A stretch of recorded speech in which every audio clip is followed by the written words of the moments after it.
បាទគោរពជំរាបសួរបងប្អូនថ្ងៃនេះខ្ញុំសូមធ្វើការចែកម្លែកមួយពាក់ព័ន្ធជាមួយនឹងបច្ចេកទេសកាត់តដើមត្រេនបងប្អូនដោយសារតែដើមត្រេនមួយដើមនេះគឺ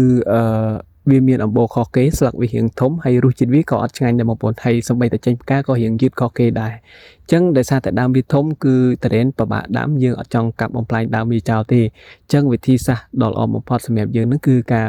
កាត់តភ្ជាប់នៅក្នុងការអនុវត្តវិធីសាស្ត្រនេះគឺអត់លំបាកទេបងប្អូនគ្រាន់តែមានអាកលមួយដបដើម្បីត្រៀមនឹងសម្អាតកំបិតដែលមានមុខស្រួចបន្ទាប់ពីយើងធ្វើការសម្អាតកំបិតរួចរាល់គឺយើងគ្រាន់តែ